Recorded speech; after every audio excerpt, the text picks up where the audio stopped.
Assalomu alaykum. Men Dehqonov Nodirjon, Prism jamoasining asoschisiman.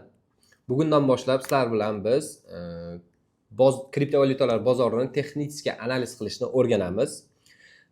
Meni ko'p kishi Telegram kanalida taniydi. Prism jamoasi deyarli 3 yildan beri hech qanaqangi trading bo'yicha yoki kriptovalyutalar bo'yicha kurs darsliklar sotmaydi. Hammasi Telegram kanalida biz mutlaqo tekinga o'zimizning real savdolarimizda tekinga mutlaqo bo'lishib boramiz. Sizlar bilan biz yangi, ya'ni tradingni, ya'ni texnik analiz qilish bo'yicha yangi, ya'ni professional analiz qilish bo'yicha darslikda birinchi qismida turibmiz. Inshaalloh Alloh taolo bu narsani biz davomli qiladigan bo'lsa, hammamizga manfaatli qiladigan bo'lsin.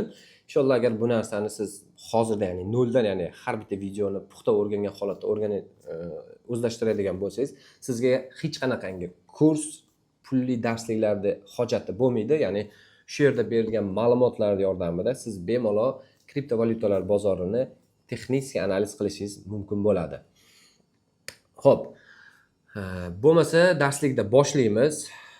Bizda 8 ta kitob bor, ya'ni PDF kitob bor. O'sha kitob bo'yicha o'rganamiz.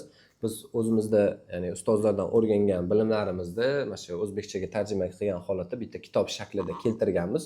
Shu kitob bo'yicha, shu kitobning tartibi bo'yicha sekin-sekin har bitta mavzuni o'zlashtirishga harakat qilamiz. Agar meni kuzatadigan bo'lsangiz, menga obuna bo'lmagan bo'lsangiz, обязательно obuna bo'lib, qo'ng'iroqchani bosib qo'ying, keyingi videolarda o'tkazib olmaslik uchun. Bo'lmasa biz darsga kirishamiz. Qani ketdik. Bizda kitobimizda birinchi betida, ya'ni kirish qismi bor. Bunda ya'ni trading bo'yicha maxsus ta'lim dasturiga xush kelibsiz deb yozuv bor. Bizning asosiy maqsadimiz sizni jahon moliya bozorida muvaffaqiyatli va professional trader bo'lish yo'lida kerakli bilim va ko'nikmalarni berishdir deb yozilgan. Mashg'ulotimiz zamonaviy va yuqori samarali smart money konsepsiyaga asoslangan. Ushbu ta'lim loyihamiz sizga treyderlik mahoratingizni oshirish, fikrlash tarzini kengaytirish va ko'pchilik ishonib kelgan noto'g'ri tushunchalardan xalos bo'lishga yordam beradi. Bizda texnik analiz qilish uslubimiz, ya'ni smart money conception ga asoslangan bo'ladi. Ya'ni buni hamma har xil nomlashi mumkin. Kimdir smart money, kimdir ICT, SNR, boshqa narsa deyishi mumkin. Ya'ni nomi muhim emas biz uchun. Ya'ni biz bozorda qanday qilib analiz qilamiz, bozorda hosil bo'layotgan grafiklarni, shamlarni biz to'g'ri analiz qilgan holatda, ya'ni bozorda kerakli nuqtasida to'g'ri risk menejment bilan, to'g'ri psixologiya bilan bozorga kirishimiz muhim bo'ladi. Ya'ni bizda o'rganayotgan strategiyamizda nomi umuman muhim emas. Sababiki, ya'ni bozorda har xil tushunchalar bor. Texnik analiz, klassik analiz degan, ya'ni klassik analiz qiladigan odamlar smart moneyni yomonlaydi, smart moneychilar boshqa deydi. Ya'ni biz bu narsaga kirishmaymiz. Sabab biz главный o'sha grafikda hosil bo'ladigan narsalarni o'zlashtirishga e'tiborimizni qaratamiz va o'zimizni psixologiyamizni bozorda to'g'rilashga, risk management, to'g'ri strategiyani o'zimizda shakllantirishga harakat qilamiz. Hozir o'rganayotgan texnik analizimiz ya'ni 100% bu narsa ishlaydi demaymiz, lekin bozorda ya'ni to'g'ri tahlil qilishingizga juda ham katta yordam beradi. Chunki savdoda natijaga chiqishingiz uchun bu texnik analiz birinchi o'rinda emas. Ya'ni aytmoqchi bo'lganim, ya'ni savdoyingizda 30% ni tashkil qilsa, qolgan 70% sizning psixologiyangiz, fikrlashingiz va to'g'ri risk menejmentingiz rol o'ynaydi. Masalan, analiz qilishda har xil analiz uslublari bor. Agar u narsalardan ham ya'ni xabaringiz bo'lsa, hammasini ya'ni kombinatsiya qilib ishlatadigan bo'lsangiz, sizda samaradorligingiz, ya'ni ish samaradorligingiz yanada yuqoriroq bo'ladi.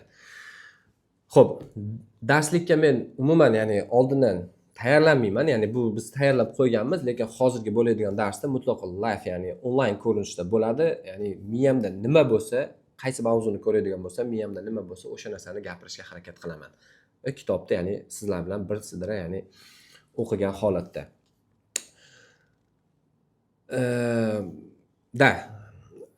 Masalan, hozirgi videoda boshida siz uchun ko'p narsalar zerikarli bo'lishi mumkin, lekin ya'ni ishoning, mana shu boshida aytiladigan narsalar siz uchun eng muhim narsalar. Ya'ni darsni boshlashdan oldin amal qilish, ya'ni nimalarga amal qilishingiz kerak, nimalarga e'tibor qilishingiz kerak, bu narsani ya'ni siz yaxshi tushunib olishingiz kerak bo'ladi. Bu narsalarni yaxshi tushunib olishingiz kerak bo'ladi, чтобы keyingi darslarda to'g'ri o'zlashtirishingiz uchun. Shuning uchun boshida ko'p gapiraman, e'tibor qilmaysizlar. Meni ya'ni har bitta aytadigan gapimga e'tibor qilgan holatda, чтобы amal qilishlaringizni so'rayman. Darsni faqat o'zim olib boraman. Ya'ni har bitta videoni ko'rasiz, o'rganasiz, ya'ni mustaqil ravishda siz bu narsani qabul qilasiz va qanaqadir savol bo'ladigan bo'lsa, Telegramda bo'ladigan streamlarimda o'sha darslik bo'yicha savollaringizni berishingiz mumkin bo'ladi. Ya'ni bu darslik yordamida siz ya'ni bozorda texnik analiz qilishni noldan professional darajagacha bemalol o'rgansangiz bo'ladi. Bu darslikdan keyin yana qaytarib o'taman, hech qanaqangi kursga hojat qolmaydi. Qolgan kurslar masalan yana o'zingizning ustingizda ishlashga foyda bo'lishi mumkin, lekin sizga eng qimmatli ma'lumotlarni tekinga beryapman. Shuning uchun meni qiladigan mehnatimni qadrlashlaringni yana bir marta so'rab qolaman. Xo'p, darsga kirishamiz. Qanday qilib samarali o'rganishimiz mumkin bo'ladi? Darsni boshlashdan oldin, libo ishni boshlashdan oldin biz nimani o'rganayotganimizni, qanday qilib o'rganishimiz kerakligini, ya'ni reja qilib tuzib olishimiz muhim. Ya'ni bizdagi, ya'ni o'sha o'rganayotgan narsamizni samarali bo'lishi uchun har bitta o'rgatiladigan, ya'ni tushuntirilgan narsalarni chuqur o'rgangandan keyin bu narsani amaliyotda qo'llashga harakat qiling. Har bitta darsdan keyin men topshiriqlar beraman. O'sha topshiriqlarni albatta bajaring va o'zingiz mustaqil ravishda qo'shimcha yana bu narsalarni yana ko'proq bajaring. Ya'ni siz qancha ko'proq bu narsani praktikaga qilasiz, sizda shuncha ko'proq ko'nikma hosil bo'ladi. Kimdirlar aytadi, masalan, tradingni 1 oy 2 oyda o'rgataman deb aytadi. Bu aslida noto'g'ri, xato tushuncha. Tradingni yaxshi puxta o'rganish uchun eng kamida 6 oydan 1 yil, 2 yil, 3 yilgacha vaqt talab qilinadi. Siz qachonki o'sha yerda, masalan, kuniga eng kamida 4 soatda vaqt ajratganingizda, ya'ni tradingni qanday qabul qilish kerak? Masalan, siz oddiy masalan ingliz tilini o'rganmoqchi bo'lsangiz, oddiy emas o'zi ingliz tilini o'rganish, lekin ingliz tilini o'rganmoqchi bo'lsangiz, bu siz uchun yangi til hisoblanadi. O'sha yangi tilda, ya'ni o'rta darajadan pastroq o'rganishingiz uchun ham eng kamida 6 oy vaqt kerak bo'ladi. Qachonki siz masalan 4 soat o'rtacha vaqt ajratganingizda, ya'ni ingliz tili o'qituvchilar mana shunaqangi tavsiya beradi. Va sizda o'sha haqiqiy qanaqadir bilim shakllanadi. Haqiqiy o'sha tilda o'sha sekin-sekin unda gapirish, tushuncha hosil bo'ladi. Xuddi shunday tradingni ham o'rtacha kuniga 4 soatdan vaqt ajratib, meni masalan chamam 6 oy, 1 yil agar siz faqatgina o'rganishga vaqt ajratadigan bo'lsangiz, undan keyingi nimalarda siz bemalol bozorda erkin analiz qila olasiz, savdolar qilishingiz mumkin bo'ladi. Ya'ni muhimi o'rganishni, ya'ni davomiy holatda, tashabagan holatda, ya'ni o'rganishingiz kerak bo'ladi. Xo'p, bozorda, ya'ni mana shu narsalarda o'rgangan strategiyalaringizni sinab ko'rishingiz kerak bo'ladi. Simulyator orqali bu narsani praktika qilishingiz kerak bo'ladi, backtest qilishingiz kerak bo'ladi. Trading uyida shunaqangi bitta bo'lim bor, ya'ni simulyator, ya'ni bu narsani pulli podpiska bilan sotib olasiz.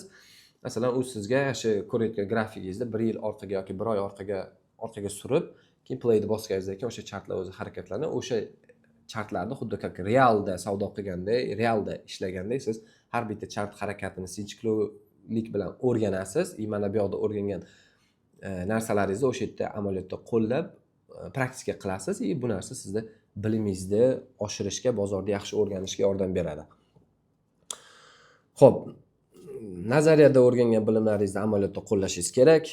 Vaqtni to'g'ri boshqarish.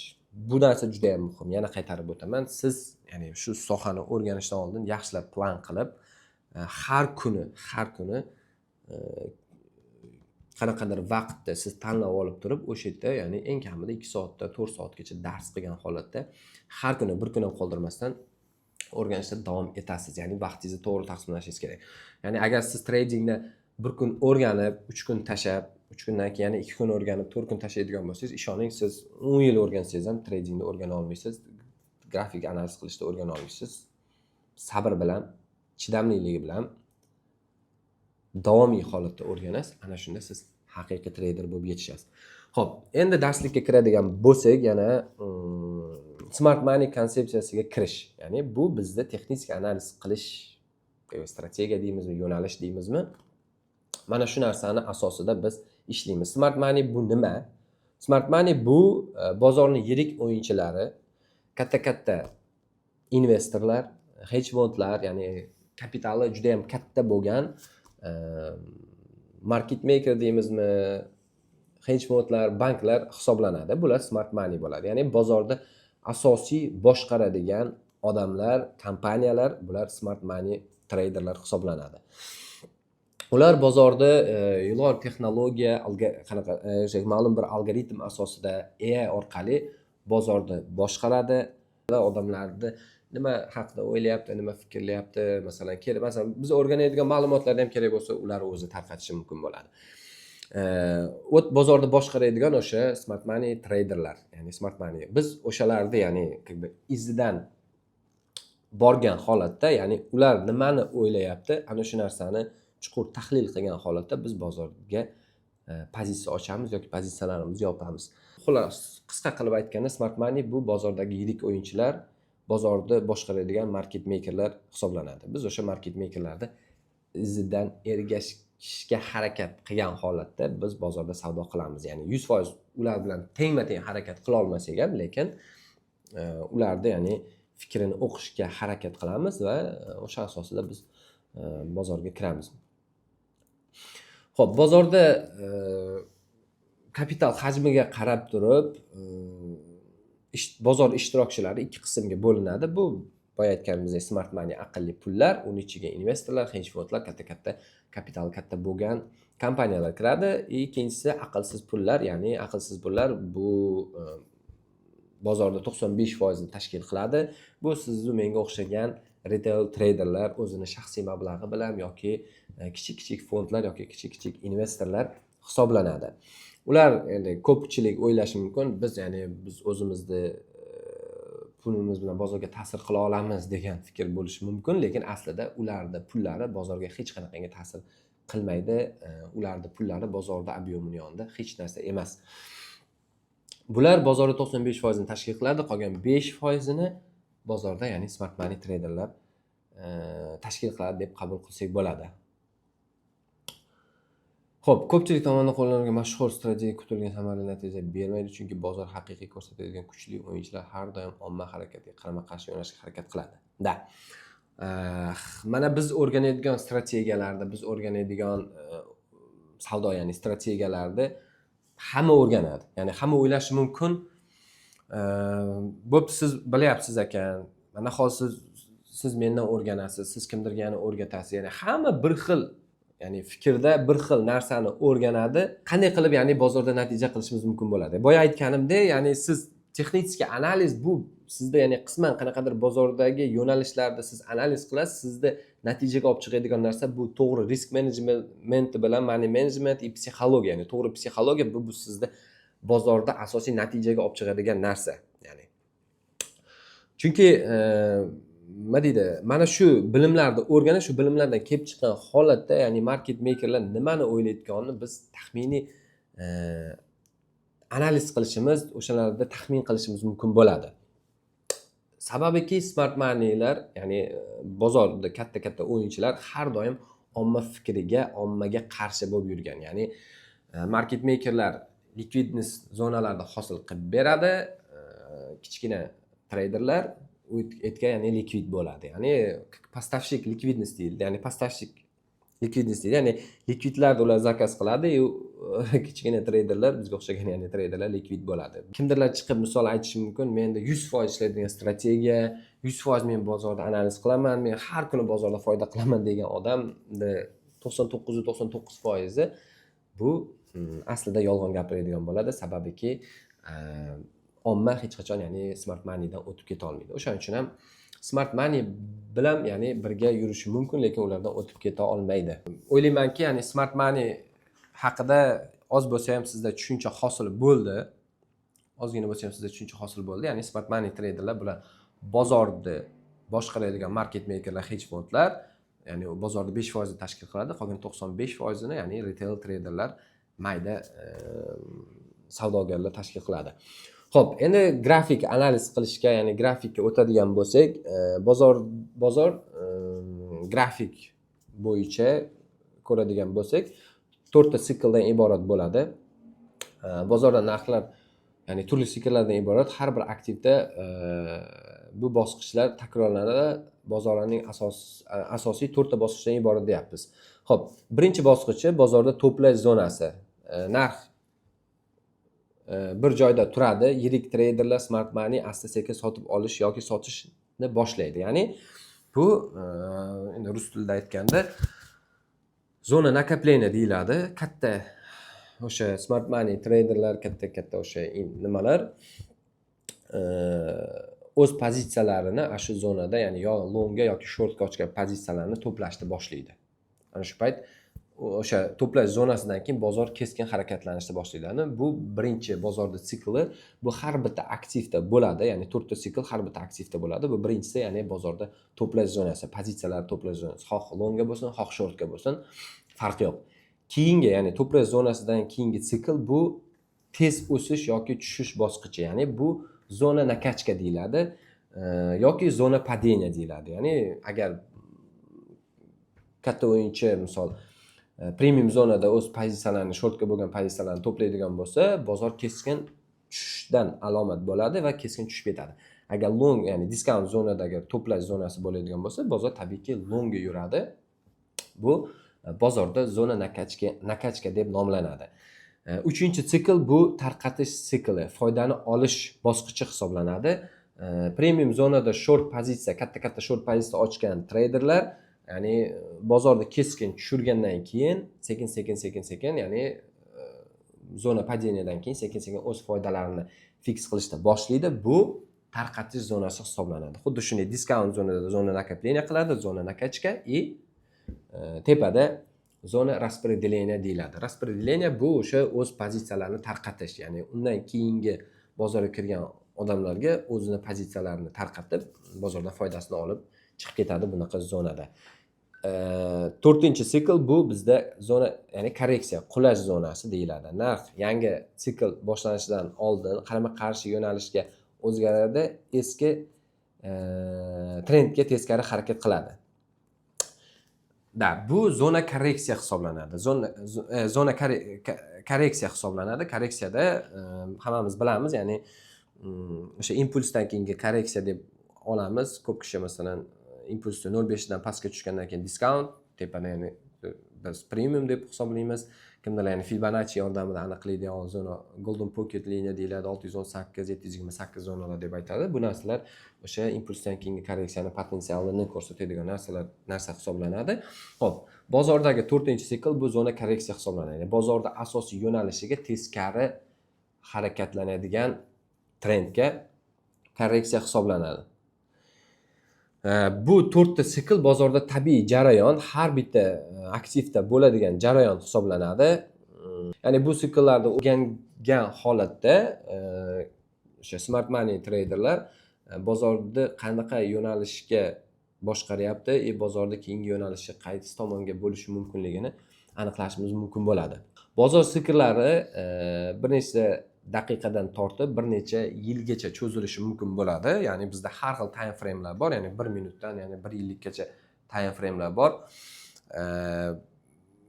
Time frame'ga qarab turib bu sikllarda vaqti o'zgarib boradi. Agar kattaroq time frame'da bo'ladigan bo'lsa, masalan, oylik time frame'ga ochadigan bo'lsangiz, zona nakapleniya masalan 1 yildan 2 yilgacha bo'lishi mumkin. Zona nakachka masalan 3 oydan 5 oy, 6 oygacha bo'lishi mumkin bo'ladi. Zona распределения masalan 4 oy, 5 oy, zona padeniya ham xuddi shunday 3 oy, 4 oygacha bo'lishi mumkin bo'ladi. Ya'ni biz bu time frame'ga qarab turib ularning vaqti nima deydi? O'zgaradi, xolos. Masalan, kichikroq time frame'ga olib o'tadigan bo'lsangiz, sizda kunlik time frame'da masalan o'sha 4 ta siklni o'zi birdaniga, ya'ni bir kunning ichida bo'lishi ham mumkin. Masalan, bir kunlik time frame'ga o'tasiz, bitta qanaqadir trendni aniqlaysiz yoki kunlik time frame'da ichida masalan 4 soatlik time frame'da yoki 1 soatlik time frame'da qanaqadir trendni aniqlaysiz, ya'ni undan keyin kichikroq time frame'ga o'tadigan bo'lsangiz, o'shani ichida, ya'ni bir kunning ichida sizda ham zona padeniya, zona nakachka, zona nakapleniya yoki zona распределения yoki korreksiya bir kun ichida, ya'ni o'sha sikllarda hammasi bir kun ichida yoki 1 soat ichida bo'lishi mumkin bo'ladi. Ya'ni bu bizda time frame'imizga qarab o'zgaradi. O'shaning uchun ham biz time frame'larni sinxron ravishda ishlata bilishimiz, sinxron ravishda bir-biriga bog'lashimiz juda ham muhim rol o'ynaydi. Ya'ni sababi, ya'ni bu narsani oddiy qilib tushuntiraman. Sizda masalan qaysi time frame'da bozor uptrendga ketadigan bo'lsa, uni kichkina ichki time frame'ida masalan bozor downtrendga ketadigan bo'ladi. Ya'ni ko'p kishi masalan kichkina time frame'da qanaqadir impuls yoki order blokni topadida take profitini katta time frame'ga qo'yadi. Ya'ni bu o'sha time frame'larda bir-biriga sinxronizatsiya qila olmasligidan sabab bo'ladi. Ko'p holatda ya'ni ularda ya'ni stop losslari uradi. Ya'ni sizda order block qaysi time frame'da bo'ldi, xuddi shunday o'sha time frame'ga mos ravishda take profit yoki stop loss qo'yishingiz kerak bo'ladi. Tushuntira oldimmi? O'shaning uchun ham time frame'larni sinxronizatsiya qilish bu narsa juda ham muhim rol o'ynaydi. Ya'ni bu yoqda masalan rasmda ko'rsatib turibdi. Impuls va korreksiya. Ya'ni impuls korreksiya bu yoqda turibdi. Biz mana shu soddaroq qilib aytadigan bo'lsak, bozorda o'sha grafikini ikkita qismga bo'lishimiz mumkin bo'ladi. Impuls yoki korreksiya. Ya'ni impulsdan keyin korreksiya. Ikkita qismga bo'lamiz. Bu mana bu rasmda ko'rsatib turibdi. Bozor sikllari bir vaqtning o'zida yoki turli vaqt oralig'ida o'zaro bir-biriga ta'sir qilishi mumkin bo'ladi. Masalan, siz bitta vaqtda bozor uptrendga ketadigan bo'lsa, qaysidir time frame'da u downtrendga ketishi mumkin. Ya'ni bir vaqt siz qaysidir time frame'da siz impuls ko'radigan bo'lsangiz, qaysidir vaqtda korreksiya bo'lishi mumkin. Ya'ni bu narsani boya ham tushuntirib o'tdim.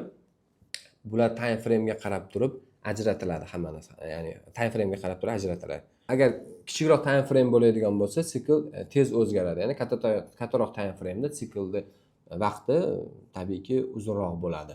Time frame'larni biz sinxronizatsiya qilishimiz kerak bo'ladi. Masalan, kunlik time frame'da bozor agar buqa holatda bo'ladigan bo'lsa, 4 soatlik time frame'da bozor downtrendda bo'lishi mumkin bo'ladi. Ya'ni bu bozorda sikllari, ya'ni time frame'larga qarab turib har xil holatda bo'lishi mumkin bo'ladi. Xo'p, keyingi mavzuyimiz bizda swing high va swing low. Bu mavzuni keyingi darsga qoldiraman. Hozircha darsimiz shundan iborat bo'ladi. Darsda yana qayta ko'rib chiqing. Darsda aytiladigan gaplarga juda ham e'tiborli bo'ling. Bu narsa juda ham muhim. Ya'ni siz qachon yana shu darsni boshidan puxta reja qilib, yaxshi nastroy qilib oladigan bo'lsangiz, sizda keyingi darslarga o'tish, keyingi darslarda to'g'ri o'zlashtirish juda ham oson bo'ladi. Bugungi darsimiz shundan iborat. Hammaga rahmat, salomat bo'ling. Bu videoni tradingda mutlaqo tekinga o'rganmoqchi bo'lgan, trading bilan ya'ni professional ravishda shug'ullanmoqchi bo'lgan do'stlaringizga yuboring. Sahifamga obuna bo'ling, qo'ng'iroqchani bosib qo'ying, keyingi videolarda o'tkazib yubormang. Ishoning, bu darslik istagan ya'ni kursingizdan qadrli bo'ladi. Foydali bo'ladi, выгодно bo'ladi, chunki eng asosiy bu darslik mutlaqo tekinga bo'lyapti. O'shaning uchun ham darslikka juda ham kuchli e'tibor bering. Keyingi darslarda ko'rishguncha salomat bo'ling. Assalomu alaykum.